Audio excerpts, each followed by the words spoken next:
Fastway दे प्यारे दर्शकों, doctor विश्व बद्दू दी तुहानू प्यार भरी सत श्री अकाल। अज असी एक बार फिर तुहाडे लई लड़ीवार प्रोग्राम इतिहासिक अमृतसर लैके हाजिर हुए हैं। इस प्रोग्राम के दौरान असी इतिहासिक इमारतां, स्मारक अते महत्वपूर्ण संस्थानां दी जानकारी देने हैं। इस बारी जिहड़ा असी प्रोग्राम है जिस वक्त बनान जा रहे सी ते मेरे दिमाग दे विच एकदम आया, क्यों ना भगत पूरन सिंह जी दे उत्ते प्रोग्राम बनाया जाए। ते सवाल उठया, भगत पूरन सिंह जी ना ते इमारत ने ना स्मारक। मैं क्या इस तो वड्डी इमारत, इस तो वड्डी संस्था और इस तो वड्डा धार्मिक स्थान कोई नहीं। सो अज दोस्तों असी तुहानू पिंगलवाड़े दे बारे अते भगत पूरन सिंह जी दे बारे जानकारी देन जा रहे हैं, जो अमृतसर दे विच पिछले 70 वरियां चों इत्थे लोकां दी सेवा करदा आ रहा है और पिंगलियां, कोड़ी, अपाहज, औरतां, बच्चे अते बजुर्गां सारियां दी देखभाल करदा आ रहा है। मंदिर देखे, मस्जिद देखे गुरुद्वारे, लेकिन जदों इस पिंगलवाड़े दे अगे आके असी इस दे बारे जानकारी लई ते सानू लगा इस तो वड्डा मंदिर, इस तो वड्डी मस्जिद कोई नहीं। ये ओ गुरु दी दरगाह है जिथे हर आके दुखी जांदे ने और सुखी होके चले जाते हैं।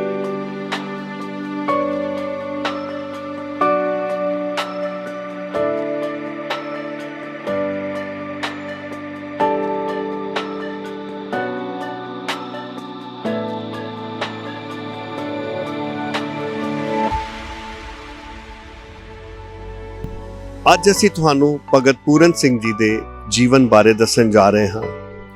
ਭਗਤ ਪੂਰਨ ਸਿੰਘ ਜੀ ਦਾ ਜਨਮ 1904 ਵਿਖੇ 4 ਜੂਨ ਰਜੇਵਾਲ ਲੁਧਿਆਣੇ ਕੋਲ ਪਿੰਡ ਵਿਖੇ ਹੋਇਆ। ਇਹਨਾਂ ਦੇ ਪਿਤਾ ਦਾ ਨਾਮ ਸ਼ਿਬੂ ਦਾਸ ਅਤੇ ਮਾਤਾ ਮਹਿਤਾਬ ਸੀ। ਸ਼ਿਬੂ ਦਾਸ ਦਾ ਦੂਸਰਾ ਵਿਆਹ ਸੀ ਔਰ ਉਸਨੇ ਵਿਆਹ ਦੇ ਉੱਤੇ ਇਹ ਸ਼ਰਤ ਰੱਖੀ ਸੀ ਕਿ ਮਹਿਤਾਬ ਕਿਸੇ ਬੱਚੇ ਨੂੰ ਜਨਮ ਨਹੀਂ ਦੇਗੀ और इस शर्त के अनुसार उसने मेहताब के 3 बच्चे गिरा दिते। लेकिन जिस वक्त चौथा बच्चा उसकी कोख च सी ते उसने गिरान तो इनकार कर दिता ते शिबू दास ने एक शर्त रखी कि वो बच्चा जो भी होएगा उसकी जायदाद दे विच हकदार नहीं होएगा, क्योंकि शिबू दास दा पहली पत्नी तो अगे ही एक पुत सीगा। मेहताब कौर ने बच्चे नूं जन्म दिता। 4 जून 1904 ਨੂੰ ਭਗਤ ਪੂਰਨ ਸਿੰਘ ਜੀ ਦਾ ਜਨਮ ਹੋਇਆ।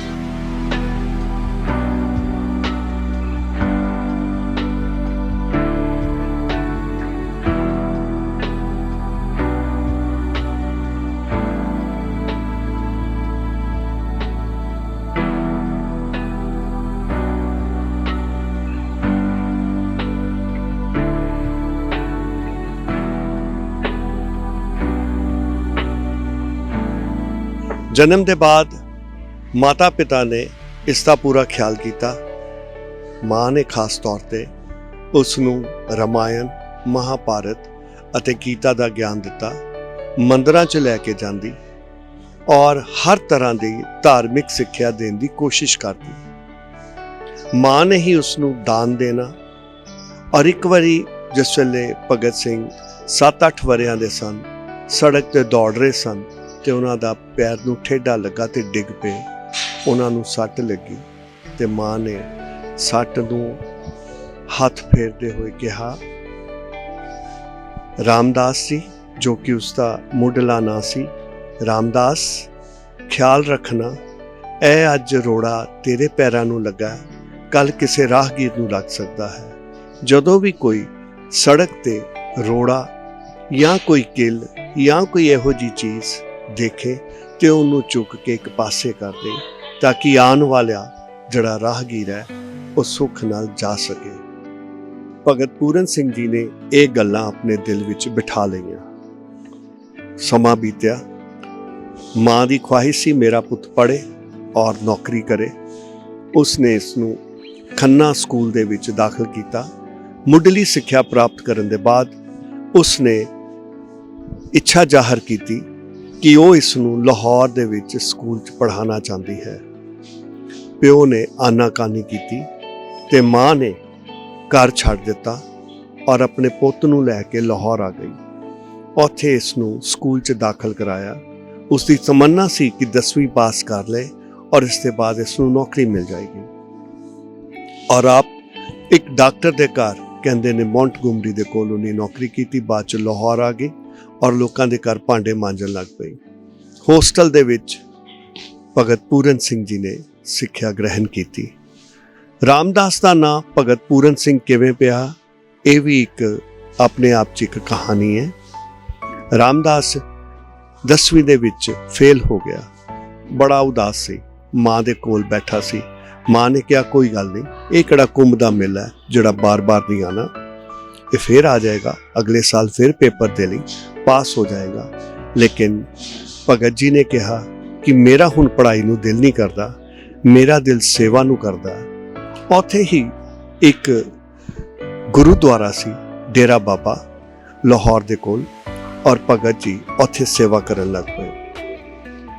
ਇੱਥੇ ਦੀ ਇਹਨਾਂ ਦੀ ਸੇਵਾ ਭਾਵ ਦੇਖ ਕੇ ਇਹਨਾਂ ਨੂੰ ਸਾਰੇ ਲੋਕ ਭਗਤ ਭਗਤ ਕਰਕੇ ਪੁਕਾਰਨ ਲੱਗ ਪਏ ਔਰ ਇੱਥੇ ਹੀ ਇਹਨਾਂ ਨੇ ਅੰਮ੍ਰਿਤ ਛਕ ਕੇ ਆਪਣੇ ਆਪ ਨੂੰ ਸਿੱਖ ਤੋਂ, ਹਿੰਦੂ ਤੋਂ ਸਿੱਖ ਧਰਮ ਨੂੰ ਅਪਣਾ ਲਿਆ, ਜਿੱਥੇ ਇਹਨਾਂ ਨੂੰ ਨਾਮ ਦਿੱਤਾ ਗਿਆ ਪੂਰਨ ਸਿੰਘ, ਤੇ ਹੁਣ ਰਾਮਦਾਸ ਭਗਤ ਪੂਰਨ ਸਿੰਘ ਬਣ ਗਏ। ਭਗਤ ਜੀ ਹੁਣ ਗੁਰਦੁਆਰੇ ਦੀ ਸੇਵਾ ਕਰਦੇ, ਮੱਝਾਂ ਚਰਾਉਂਦੇ, ਸਫਾਈ ਕਰਦੇ, ਰੋਟੀਆਂ ਵਰਤਾਉਂਦੇ ਔਰ ਲੋਕਾਂ ਦੀ ਹਰ ਵਕਤ ਦੇਖਭਾਲ ਕਰਦੇ। ਗੁਰਦੁਆਰੇ ਸਾਧ ਸੰਗਤ ਆਂਦੀ ਔਰ ਭਗਤ ਜੀ ਆਪਣੀ ਸੇਵਾ ਨਾਲ ਸਭ ਦਾ ਦਿਲ ਜਿੱਤਦੇ ਗਏ ਔਰ ਇਸੇ ਤਰ੍ਹਾਂ ਸਮਾਂ ਬੀਤਦਾ ਗਿਆ। 1930 ਵਿਖੇ ਉਹਨਾਂ ਦੀ ਮਾਤਾ ਮਹਿਤਾਬ ਦੀ ਮ੍ਰਿਤਿੂ ਹੋ ਗਈ। ਇਹ ਬੜਾ ਦੁਖਦ ਘੜੀ ਸੀ ਔਰ ਇਸ ਘਟਨਾ ਨੇ ਭਗਤ ਜੀ ਨੂੰ ਝੰਜੋੜ ਕੇ ਰੱਖ ਦਿੱਤਾ। ਮਾਤਾ ਨੇ ਮਰਦੇ ਵਕਤ ਭਗਤ ਨੂੰ ਕਿਹਾ ਕਿ ਉਸਦੇ ਪੈਸੇ ਤੇ ਹੈ, ਕਿਸੇ ਬੰਦੇ ਨੂੰ ਉਹਨਾਂ ਨੇ ਦਿੱਤੇ ਹੋਏ ਸੀ, ਲੇਕਿਨ ਉਹ ਪੈਸੇ ਖਰਚੀ ਨਾ, ਕਿਸੇ ਚੰਗੇ ਕੰਮ ਲਈ, ਦਾਨ ਪੁੰਨ ਲਈ ਲਗਾਏ। 1934 ਨੂੰ ਉਸ ਗੁਰਦੁਆਰੇ ਕੋਈ 4 ਸਾਲ ਦਾ ਪਿੰਗਲਾ ਬੱਚਾ ਛੱਡ ਗਿਆ। ਗੁਰਦੁਆਰੇ ਵਾਲੇ ਰੋਟੀ ਪਾਣੀ ਤਾਂ ਦੇ ਸਕਦੇ ਸੀ, ਪਰ ਦੇਖਭਾਲ ਕੌਣ ਕਰਦਾ। ਮਗਰ ਉੱਥੇ ਸੀ ਨਾ ਇੱਕ ਭਗਤ ਪੂਰਨ ਸਿੰਘ ਜੀ, ਉਹਨਾਂ ਨੇ ਉਸ ਬੱਚੇ ਨੂੰ ਗੋਦ ਲੈ ਲਿਆ, ਆਪਣੇ ਗਲ ਲਗਾ ਲਿਆ ਔਰ ਇਸ ਦਾ ਨਾਂ ਰੱਖਿਆ ਪਿਆਰਾ ਸਿੰਘ। ਪਿਆਰਾ ਭਗਤ ਜੀ ਦਾ ਬੱਚਾ ਵੀ ਸੀ ਔਰ ਭਗਤ ਜੀ ਕਹਿੰਦੇ ਮੇਰਾ ਰੱਬ ਹੈ। ਉਹ ਹਰ ਵਕਤ ਇਹਨਾਂ ਦੇ ਕੰਧੇ ਤੇ ਬੈਠਾ ਰਹਿੰਦਾ ਔਰ ਅਗਰ ਕੋਈ ਪੁੱਛਦਾ, ਭਗਤ ਜੀ ਤੁਸੀਂ ਇਹ ਕੀ ਚੁੱਕਿਆ ਹੋਇਆ ਹੈ, ਤੇ ਉਹ ਕਹਿੰਦੇ ਇਹ ਕੁਛ ਨਹੀਂ, ਇਹ ਮੇਰੇ ਗਲ ਦਾ ਹਾਰ ਹੈ। ਦੋਵਾਂ ਦਾ ਪਿਆਰ ਔਰ ਪਿਆਰਾ ਇੱਕ ਪਲ ਵੀ ਭਗਤ ਜੀ ਤੋਂ ਜੁਦਾ ਨਹੀਂ ਸੀ ਹੁੰਦਾ। ਸਮੇਂ ਨੇ ਕਰਵਟ ਲਈ। 1947 ਆਇਆ, ਹਿੰਦੋ ਪਾਕਿਸਤਾਨ ਵਿਭਾਜਨ ਹੋਇਆ, ਕਤਲੇਆਮ, ਗੁਰਦੁਆਰੇ ਦੇ ਵਿੱਚ ਵੀ ਕਈ ਸਿੱਖਾਂ ਨੂੰ ਮਾਰਿਆ ਗਿਆ। ਭਗਤ ਜੀ ਆਪਣੇ ਪਿਆਰੇ ਨੂੰ ਲੈ ਕੇ ਭਾਰਤ ਆ ਗਏ। ਭਾਰਤ ਖਾਲਸਾ ਕਾਲਜ ਉਸ ਵਕਤ ਸ਼ਰਨਾਰਥੀਆਂ ਦਾ ਕੈਂਪ ਲੱਗਾ ਹੋਇਆ ਸੀ। 25,000 ਦੇ ਕੋਲ ਸ਼ਰਨਾਰਥੀ ਇੱਥੇ ਰਹਿ ਰਹੇ ਸਨ। ਉਹਨਾਂ ਵਿੱਚ ਸਾਡੇ ਭਗਤ ਜੀ ਵੀ ਸਨ ਔਰ ਨਾਲ ਉਹਨੇ ਦਾ ਪਿਆਰਾ। ਭਗਤ ਜੀ ਨੇ ਉੱਥੇ ਰਹਿੰਦੇ ਹੋਏ ਪਿਆਰੇ ਦੇ ਨਾਲ ਨਾਲ ਹੋਰ ਵੀ ਜਿਹੜੇ ਦੁਖੀ ਲੋਕ ਸਨ, ਬਿਮਾਰ ਲੋਕ ਸਨ, ਉਹਨਾਂ ਦੀ ਸੇਵਾ ਦਾ ਬੇੜਾ ਚੁੱਕਿਆ। ਉਹ ਹਰ ਇੱਕ ਨੂੰ ਹਰ ਜ਼ਰੂਰਤ ਪੂਰੀ ਕਰਨ ਦੀ ਕੋਸ਼ਿਸ਼ ਕਰਦੇ। ਟੈਂਟਾਂ ਦੇ ਵਿੱਚ ਸ਼ਰਨਾਰਥੀਆਂ ਨੂੰ ਰਹਿਣ ਦਾ ਇੰਤਜ਼ਾਮ ਕੀਤਾ ਗਿਆ ਸੀ, ਲੇਕਿਨ ਗਿਣਤੀ ਇੰਨੀ ਜ਼ਿਆਦਾ ਸੀ ਕਿ ਉਹਨਾਂ ਦੀ ਦੇਖਭਾਲ ਕਰਨ ਵਾਲਾ ਸਬੱਬ ਬਣ ਨਹੀਂ ਸੀ ਰਿਹਾ। ਭਗਤ ਜੀ ਜਿੰਨਾ ਹੋ ਸਕਿਆ ਆਪਣਾ ਤੇ ਪਿਆਰੇ ਦਾ ਤੇ ਖਿਆਲ ਕਰਦੇ ਹੀ ਇਸ ਦੇ ਨਾਲ ਟੈਂਟਾਂ ਦੇ ਵਿੱਚ ਸੇਵਾ ਕਰਦੇ। ਜਿਹੜਾ ਕੋਈ ਬਿਮਾਰ ਹੁੰਦਾ ਉਹਨੂੰ ਦਵਾਈ ਦਿੰਦੇ, ਔਰ ਇਸ ਤੋਂ ਇਲਾਵਾ ਉਹ ਸਾਹਮਣੇ ਖਾਲਸਾ ਕਾਲਜ ਦੇ ਜਿੱਥੇ ਲੋਕ ਰਹਿ ਰਹੇ ਸਨ ਉੱਥੋਂ ਰੋਟੀ ਪਾਣੀ ਮੰਗ ਕੇ ਲਿਆਂਦੇ ਔਰ ਲੋਕਾਂ ਦੇ ਵਿੱਚ ਦਿੰਦੇ। 1 ਸਾਲ ਇਹ ਕੰਮ ਚੱਲਦਾ ਰਿਹਾ। ਭਗਤ ਜੀ ਪਿਆਰੇ ਨਾਲ ਆਏ ਸੀ ਜਿਸ ਵੇਲੇ ਖਾਲਸਾ ਕਾਲਜ ਉਹਨਾਂ ਨੇ ਛੱਡਿਆ, ਤੇ ਉਹਨਾਂ ਦੇ ਨਾਲ 5 ਬੱਚੇ ਜਿਨ੍ਹਾਂ ਦੇ ਮਾਂ-ਪਿਓ ਮਰ ਚੁੱਕੇ ਸਨ ਜਾਂ ਜਿਨ੍ਹਾਂ ਨੇ ਉਹਨਾਂ ਨੂੰ ਛੱਡ ਦਿੱਤਾ ਸੀ, ਉਹਨਾਂ ਨੂੰ ਨਾਲ ਲੈ ਕੇ ਨਾਲ 2 ਉਹ ਬਿਮਾਰ ਲੋਕ ਜਿਨ੍ਹਾਂ ਦੀ ਦੇਖਭਾਲ ਕਰਨ ਵਾਲਾ ਕੋਈ ਨਹੀਂ ਸੀ। ਖਾਲਸਾ ਕਾਲਜ ਤੋਂ ਨਿਕਲ ਕੇ ਉਹ ਚੀਫ ਖਾਲਸਾ ਦੀਵਾਨ ਦੇ ਸਾਹਮਣੇ ਕੁਝ ਦੇਰ ਰਹੇ, ਫਿਰ ਉੱਥੋਂ ਤੁਰ ਕੇ ਉਹ ਰੇਲਵੇ ਸਟੇਸ਼ਨ ਪਹੁੰਚ ਗਏ। ਰੇਲਵੇ ਸਟੇਸ਼ਨ ਦੇ ਸਾਹਮਣੇ ਇੱਕ ਵੱਡਾ ਜਿਹਾ ਬੋਹੜ ਜੋ ਅੱਜ ਵੀ ਦੇਖਿਆ ਜਾ ਸਕਦਾ, ਔਰ ਜਿੱਥੇ ਪਾਰਕਿੰਗ ਬਣ ਗਈ ਹੈ ਉਸ ਜਗ੍ਹਾ ਦੇ ਵਿੱਚ ਉਹ ਰਹਿਣ ਲੱਗ ਪਏ। ਉੱਥੋਂ ਨਿਕਲ ਕੇ ਉਹ ਵਿਜੇ ਹਸਪਤਾਲ ਪਹੁੰਚੇ। ਵਿਜੇ ਹਸਪਤਾਲ ਵੀ ਇੱਕ ਬੋਹੜ ਦੇ ਪੇੜ ਦੇ ਥੱਲੇ ਉਹਨਾਂ ਨੇ ਸ਼ਰਨ ਲਈ ਔਰ ਆਪਣੇ ਮਰੀਜ਼ਾਂ ਨੂੰ ਉੱਥੇ ਦਾਖਲ ਕਰ ਲਿਆ। ਆਪਣੇ ਮਰੀਜ਼ਾਂ ਦੇ ਨਾਲ ਉੱਥੇ ਪਹੁੰਚ ਗਏ। ਗਲ ਵਿੱਚ ਟੱਲੀ, ਹੱਥ ਵਿੱਚ ਬਾਟਾ। ਇਹ ਸੀ ਸਾਡਾ ਭਗਤ ਪੂਰਨ ਸਿੰਘ, ਜਿਹਦੇ ਮੂੰਹ ਦੇ ਵਿੱਚ ਹਰ ਵਕਤ ਹੁੰਦਾ ਸੀ, ਵਾਹ ਜੀ ਵਾਹ, ਇਹ ਤੇ ਰੱਬ ਦੀ ਮਿਹਰ ਹੈ, ਵਾਹਿਗੁਰੂ ਨੇ ਦਿੱਤਾ ਹੈ। ਕੋਈ ਵੀ ਦੁਖਿਆਰਾ, ਕੋਈ ਵੀ ਬਿਮਾਰ, ਅਪਾਹਜ, ਕੋੜੀ, ਪਿੰਗਲਾ ਜਾਂ ਅਨਾਥ ਬੱਚਾ ਉਹਨੂੰ ਮਿਲਦਾ, ਉਹ ਆਪਣੇ ਗਲ ਨਾਲ ਲਗਾ ਲੈਂਦਾ ਔਰ ਉਸਦੀ ਉਵੇਂ ਹੀ ਦੇਖਭਾਲ ਕਰਦਾ ਜਿਵੇਂ ਇੱਕ ਮਾਂ ਨਵਜਾਤ ਸ਼ਿਸ਼ੂ ਦੀ ਕਰਦੀ ਹੈ। ਆਹ ਸੀ ਭਗਤ ਪੂਰਨ ਸਿੰਘ ਜੀ, ਜੋ ਉੱਥੋਂ ਵਿਜੇ ਹਸਪਤਾਲ ਤੋਂ ਨਿਕਲੇ ਤੇ ਫਿਰ ਇੰਦਰ ਪੈਲੇਸ ਚਲੇ ਗਏ। ਇੰਦਰ ਪੈਲੇਸ ਜਿਹੜਾ ਅੱਜ ਅਸੀਂ ਦੇਖਦੇ ਹਾਂ ਸਿਨੇਮਾ ਹਾਲ, ਉਸ ਵਕਤ ਇਹ ਮੁਸਲਮਾਨ ਦਾ ਇੱਕ ਅੱਡਾ ਸੀ। ਸਿਨੇਮਾ ਹਾਲ ਬਾਅਦ ਚ ਬਣਿਆ। ਇੱਥੇ ਇੱਕ ਸ਼ੈੱਡ ਸੀ, ਜਿਸ ਸ਼ੈੱਡ ਵਿੱਚ ਉਹਨਾਂ ਨੇ ਸ਼ਰਨ ਲਈ ਔਰ ਇੱਥੇ ਆਪਣੇ ਬੱਚਿਆਂ ਨੂੰ ਰੱਖਿਆ। ਚੀਫ ਮੈਡੀਕਲ ਆਫਿਸਰ ਦੇ ਸਾਹਮਣੇ ਇਹਨਾਂ ਨੇ ਆਪਣਾ ਡੇਰਾ ਲਗਾ ਲਿਆ ਔਰ ਇਸ ਪ੍ਰਕਾਰ 1947 ਤੋਂ ਲੈ ਕੇ 1958 ਤੱਕ ਉਹ ਦਰ-ਬਦਰ ਸੜਕਾਂ ਦੇ ਉੱਤੇ, ਪੇੜਾਂ ਦੇ ਥੱਲੇ, ਜਿਨ੍ਹਾਂ ਨੂੰ ਆਪਾਂ ਤ੍ਰਿਵੇਣੀ ਕਹਿ ਦਿੰਦੇ ਹਾਂ, ਮੈਂ ਤਾਂ ਤ੍ਰਿਵੇਣੀ ਕਹਿਣਾ ਚਾਹਾਂਗਾ, ਨਿੰਮ, ਬੜ ਤੇ ਪਿੱਪਲ, ਇਹਨਾਂ ਦੇ ਥੱਲੇ ਉਹਨਾਂ ਨੇ ਆਸਰਾ ਲਿਆ ਔਰ ਆਪਣੇ ਬੱਚਿਆਂ ਦੇ ਨਾਲ ਉਹ ਤੁਰਦੇ ਰਹੇ। ਵਕਤ ਨੇ ਫਿਰ ਇੱਕ ਵਾਰ ਕਰਵਟ ਲਈ। ਅੰਮ੍ਰਿਤਸਰ ਦੇ ਲੋਕਾਂ ਨੂੰ ਭਗਤ ਜੀ ਦੇ ਨਾਲ ਪਿਆਰ ਹੋ ਗਿਆ। ਉਹਨਾਂ ਨੇ ਉਹਨਾਂ ਦੀ ਸੇਵਾ ਭਾਵ ਦੇਖ ਕੇ ਹੁਣ ਉਹਨਾਂ ਨੂੰ ਦਾਨ ਦੇਣਾ ਸ਼ੁਰੂ ਕੀਤਾ। ਇਹ ਉਹ ਬੰਦਾ ਜਿਹੜਾ ਗਲ 'ਚ ਟੱਲ ਖੜਕਾਉਂਦਾ ਹੋਇਆ, ਹੱਥ 'ਚ ਬਾਟਾ ਪਕੜੇ ਹੋਏ ਘਰ ਘਰ ਜਾ ਕੇ ਭਿੱਖ ਮੰਗਦਾ ਸੀ ਔਰ ਭਿੱਖ ਮੰਗ ਕੇ ਆਪਣੇ ਬੱਚਿਆਂ ਦਾ ਪਾਲਣਾ ਕਰਦਾ ਸੀ। ਨਤੀਜੇ ਵਜੋਂ ਕੁਝ ਪਰਉਪਕਾਰੀ ਲੋਕ ਅੱਗੇ ਆਏ ਔਰ ਉਹਨਾਂ ਨੇ ਭਗਤ ਜੀ ਨੂੰ ਜਗ੍ਹਾ ਦਿਵਾਉਣ ਦੀ ਸੋਚੀ। ਇਹ ਪਿੰਗਲਵਾੜਾ ਜਿੱਥੇ ਮੈਂ ਅੱਜ ਖੜਾ ਹਾਂ, ਇਹ ਇੱਕ ਖਾਲੀ ਮੈਦਾਨ ਸੀ ਜੋ 1958 ਵਿੱਚ ਮੇਹਰ ਚੰਦ ਖੰਨਾ, ਜੋ ਕਿ ਰੀਹੈਬਿਲਿਟੇਸ਼ਨ ਦੇ ਇੰਚਾਰਜ ਸਨ, ਉਹਨਾਂ ਨੂੰ ਉਸ ਵਕਤ ਦੇ ਪੰਜਾਬ ਦੇ ਚੀਫ ਮਿਨਿਸਟਰ ਗੋਪੀ ਚੰਦ ਭਾਰਗਵ ਨੇ ਭਗਤ ਪੂਰਨ ਸਿੰਘ ਦੀ ਮਦਦ ਕਰਨ ਨੂੰ ਕਿਹਾ ਔਰ ਇਹ ਪਲਾਟ 16,964 ਰੁਪਏ ਦੇ ਵਿੱਚ ਭਗਤ ਜੀ ਨੂੰ ਦੇ ਦਿੱਤਾ ਗਿਆ ਔਰ ਉਸ ਤੋਂ ਬਾਅਦ ਇੱਥੇ ਪਿੰਗਲਵਾੜੇ ਦੀ ਸਥਾਪਨਾ ਹੋਈ। ਪਿੰਗਲਵਾੜਾ ਮੀਨਸ ਪਿੰਗਲਿਆਂ ਦਾ ਘਰ, ਅਪਾਹਜਾਂ ਦਾ ਘਰ, ਗਰੀਬਾਂ ਦਾ ਘਰ। ਉਹ ਲੋਕ ਜਿਹੜੇ ਬਿਮਾਰੀ ਨਾਲ ਗ੍ਰਸਤ ਸਨ, ਉਹ ਕੋੜੀ ਜਿਨ੍ਹਾਂ ਨੂੰ ਕੀੜੇ ਪਏ ਹੋਏ ਸਨ, ਡਾਕਟਰ ਵੀ ਹੱਥ ਲਾਉਂਦੇ ਸ਼ਾਇਦ ਇੱਕ ਵਾਰੀ ਹਿਚਕਿਚਾਉਂਦੇ ਹੋਣ, ਭਗਤ ਪੂਰਨ ਸਿੰਘ ਜੀ ਖੁਦ ਉਹਨਾਂ ਦੇ ਜ਼ਖਮ ਸਾਫ਼ ਕਰਦੇ, ਉਹਨਾਂ ਦੇ ਕੀੜੇ ਕੱਢਦੇ ਔਰ ਉਹਨਾਂ ਦਾ ਮਰਮ ਪੱਟੀ ਕਰਦੇ। ਇਹ ਰੱਬ ਦਾ ਇਲਾਹੀ ਰੂਪ ਸੀ ਜਿਸ ਨੇ ਇਸ ਪਿੰਗਲਵਾੜੇ ਦੇ ਨਾਲ ਇਸ ਸੰਸਥਾ ਨੂੰ ਅੱਗੇ ਵਧਾਇਆ। ਵਿਜੇ ਹਸਪਤਾਲ ਦੇ ਜਿਸ ਵਕਤ ਭਗਤ ਪੂਰਨ ਸਿੰਘ ਜੀ ਰਹਿ ਰਹੇ ਸਨ, ਉਸ ਬੋਰਡ ਥੱਲੇ, ਤੇ ਅਗਰ ਅਸੀਂ ਸਾਹਮਣੇ ਦੇਖੀਏ ਤੇ ਵਿਜੇ ਹਸਪਤਾਲ ਦੇ ਜਿਹੜਾ ਅੱਜ ਕੱਲ੍ਹ ਗੁਰੂ ਤੇਗ ਬਹਾਦਰ ਹਸਪਤਾਲ ਦੇ ਨਾਂ ਨਾਲ ਜਾਣਿਆ ਜਾਂਦਾ ਹੈ, ਕੰਪਨੀ ਬਾਗ ਦਾ ਮੁੱਖ ਦੁਆਰ ਪੈਂਦਾ ਹੈ। ਉਸ ਦੁਆਰ ਦੇ ਵਿੱਚ 1948 'ਚ ਇੱਕ ਔਰਤ ਆਸ਼ਾ ਰਾਣੀ ਦੁਖਿਆਰੀ ਜੋ ਪੇਟ 'ਚੋਂ ਸੀ, ਉਹ ਉੱਥੇ ਆਈ। ਉਸਦੇ ਘਰਦਿਆਂ ਨੇ ਉਹਨੂੰ ਕੱਢ ਦਿੱਤਾ ਸੀ ਕਿਉਂਕਿ ਉਹ ਬਿਮਾਰੀ ਨਾਲ, ਰੋਗ ਨਾਲ ਗ੍ਰਸਤ ਸੀ। ਬਾਬਾ ਜੀ ਨੇ ਉਸ ਨੂੰ, ਕਿਉਂਕਿ ਛੱਤ ਸੀਗੀ ਉਹ ਦਰਵਾਜ਼ੇ ਦੇ ਵਿੱਚ, ਉਸ ਛੱਤ ਥੱਲੇ ਰੱਖਿਆ, ਉਸਦੀ ਦੇਖਭਾਲ ਕੀਤੀ, ਲੇਕਿਨ ਉਹ ਬਚ ਨਾ ਸਕੀ। ਇੱਕ ਬੱਚੀ ਨੂੰ ਉਸਨੇ ਜਨਮ ਦਿੱਤਾ, ਜਿਸ ਬੱਚੀ ਨੂੰ ਬਾਬਾ ਜੀ ਨੇ ਅਡਾਪਟ ਕਰ ਲਿਆ ਔਰ ਉਸ ਨੂੰ ਪਾਲਣ ਦਾ ਬੀੜਾ ਚੁੱਕਿਆ।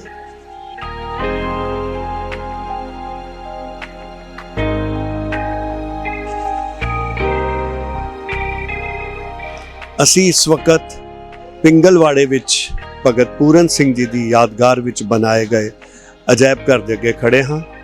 ਇਸ ਅਜਾਇਬ ਘਰ ਦੇ ਵਿੱਚ ਭਗਤ ਪੂਰਨ ਸਿੰਘ ਜੀ ਦੀ ਜੀਵਨੀ ਨੂੰ ਹਰ ਤਰ੍ਹਾਂ ਦੀ ਜੋ ਉਹਨਾਂ ਦੀ ਉਸ ਵਕਤ ਕਾਰਗੁਜ਼ਾਰੀ ਸੀ, ਉਹਨਾਂ ਨੂੰ ਫੋਟੋਆਂ ਦੀ ਰਾਹੀਂ ਦਰਸਾਇਆ ਗਿਆ ਹੈ।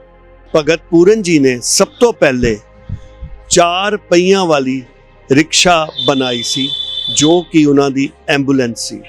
ਉਸ ਦੇ ਵਿੱਚ ਉਹ ਮਰੀਜ਼ ਪਾ ਕੇ ਉਹਨਾਂ ਨੂੰ ਹਸਪਤਾਲ ਲਿਜਾਂਦੇ, ਹਸਪਤਾਲ ਦਿਖਾਉਣ ਦੇ ਬਾਅਦ, ਦਵਾਈ ਲੈਣ ਦੇ ਬਾਅਦ ਵਾਪਸ ਜਿਸ ਸਥਾਨ 'ਚੋਂ ਰਹਿ ਰਹੇ ਹੁੰਦੇ ਉੱਥੇ ਲੈ ਜਾਂਦੇ, ਕਿਉਂਕਿ ਪਹਿਲੇ ਤੇ ਸੜਕਾਂ ਤੇ ਸੀ, ਬਾਅਦ ਵਿੱਚ ਉਹਨਾਂ ਨੇ ਇਸ ਪਿੰਗਲਵਾੜੇ ਦੇ ਵਿੱਚ ਸ਼ਰਨ ਲਈ। ਆਓ ਹੁਣ ਅਜਾਇਬ ਘਰ ਦੇ ਵਿੱਚ ਚੱਲੀਏ ਔਰ ਉਹਨਾਂ ਦੇ ਜੀਵਨ ਦੇ ਚਰਿੱਤਰਾਂ ਰਾਹੀਂ ਉਹਨਾਂ ਦੇ ਜੀਵਨ ਨੂੰ ਦੇਖੀਏ।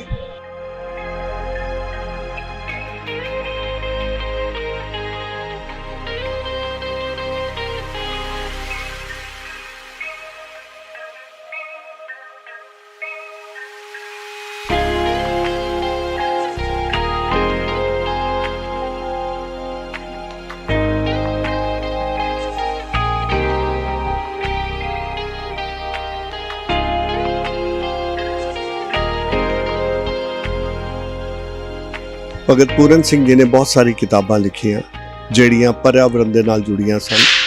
ਲੋਕਾਂ ਨੂੰ ਤੰਬਾਕੂ ਛੱਡਣ, ਸ਼ਰਾਬ ਛੱਡਣ ਔਰ ਰੁੱਖ ਲਗਾਉਣ ਤੇ ਰੁੱਖ ਨਾ ਵੱਢਣ ਦੀ ਹਿਦਾਇਤਾਂ ਦਿੰਦੀਆਂ ਸਨ।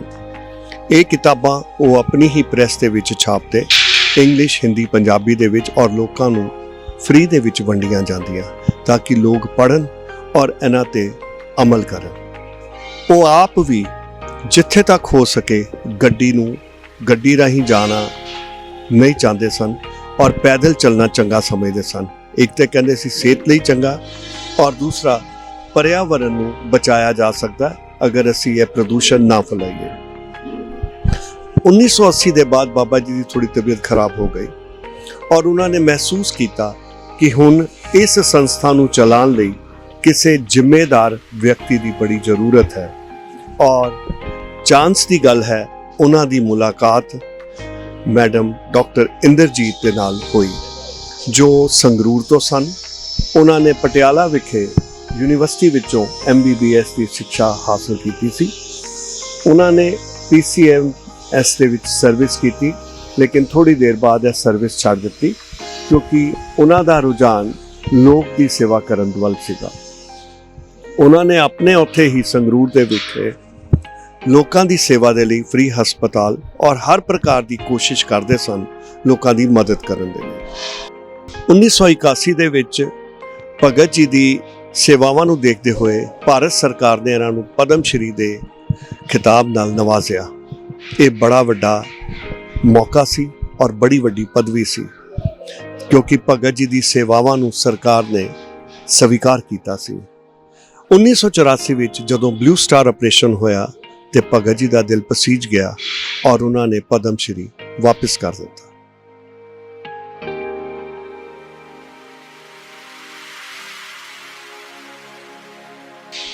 1991-92 ਵਿੱਚ ਜਦੋਂ ਭਗਤ ਜੀ ਬਹੁਤ ਬਿਮਾਰ ਹੋ ਗਏ ਔਰ ਉਹਨਾਂ ਨੂੰ ਪੀਜੀਆਈ ਲੈ ਕੇ ਚਲੇ ਗਏ। ਉਸ ਵਕਤ ਵੀ ਡਾਕਟਰ ਇੰਦਰਜੀਤ ਉਹਨਾਂ ਨੂੰ ਦੇਖਣ ਆਏ। ਤਦ ਤੱਕ ਭਗਤ ਜੀ ਨੇ ਡਾਕਟਰ ਇੰਦਰਜੀਤ ਨੂੰ ਆਪਣਾ ਉੱਤਰਾਧਿਕਾਰੀ ਬਣਾ ਦਿੱਤਾ ਸੀ। 5 ਅਗਸਤ 1992 ਵਿੱਚ ਭਗਤ ਜੀ ਜੋਤੀ ਜੋਤ ਸਮਾ ਗਏ ਔਰ ਡਾਕਟਰ ਇੰਦਰਜੀਤ ਨੇ ਇਸ ਪਿੰਗਲਵਾੜੇ ਦਾ ਬੀੜਾ ਆਪਣੇ ਹੱਥ ਲੈ ਲਿਆ।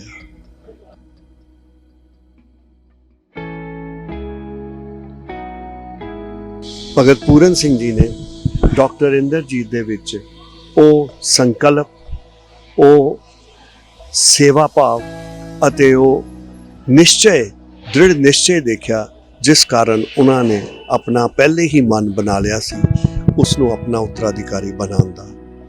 ਔਰ ਇੱਕ ਸ਼ਿਸ਼ਯ ਨੂੰ ਅੱਛਾ ਗੁਰੂ ਮਿਲ ਗਿਆ ਔਰ ਇੱਕ ਗੁਰੂ ਨੂੰ ਅੱਛਾ ਸ਼ਿਸ਼ਯ।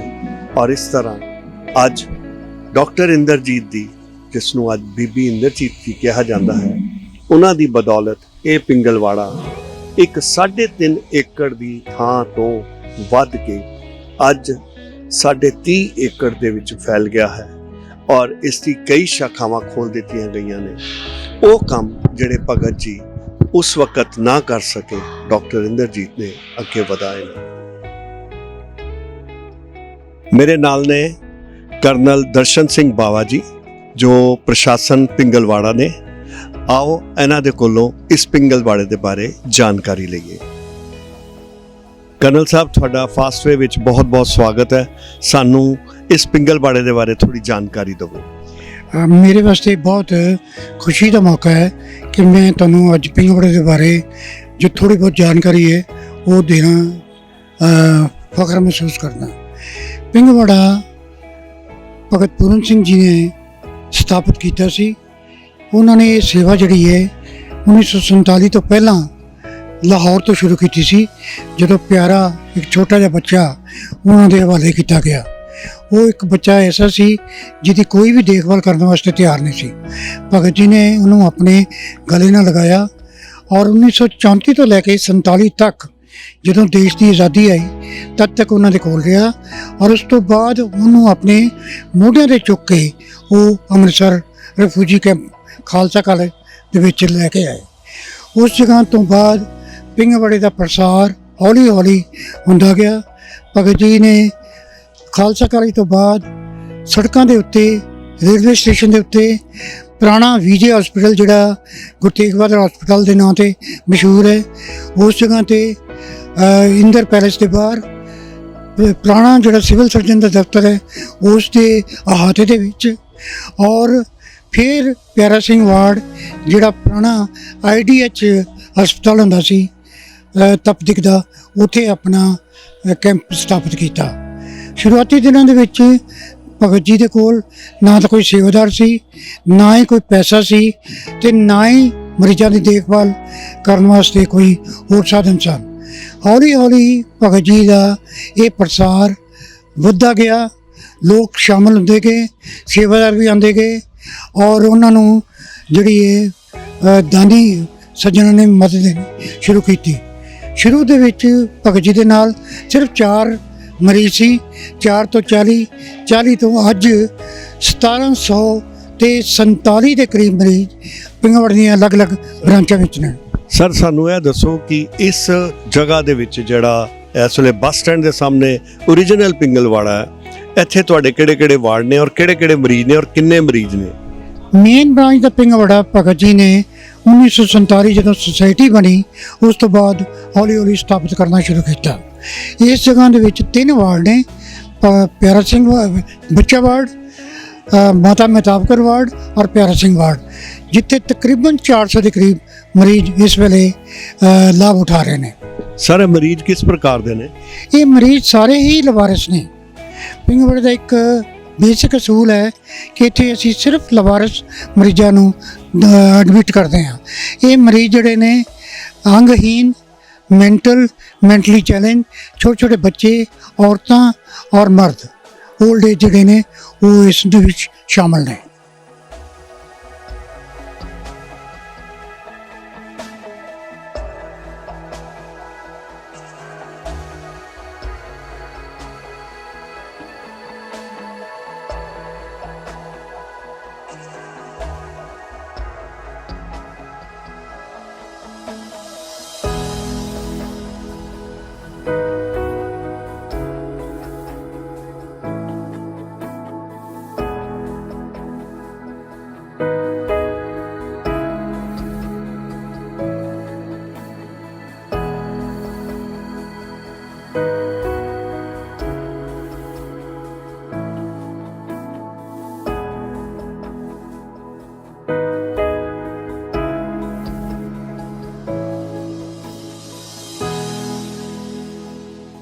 ਮੇਰੇ ਨਾਲ ਨੇ ਪਿੰਗਲਵਾੜੇ ਦੇ ਮੁੱਖ ਸੇਵਾਦਾਰ ਡਾਕਟਰ ਬੀਬੀ ਇੰਦਰਜੀਤ ਕੌਰ ਜੀ, ਜਿਨ੍ਹਾਂ ਨੂੰ ਸਰਕਾਰ ਨੇ ਪਦਮ ਭੂਸ਼ਣ ਦੇ ਨਾਲ ਸਨਮਾਨਿਤ ਕੀਤਾ ਹੈ।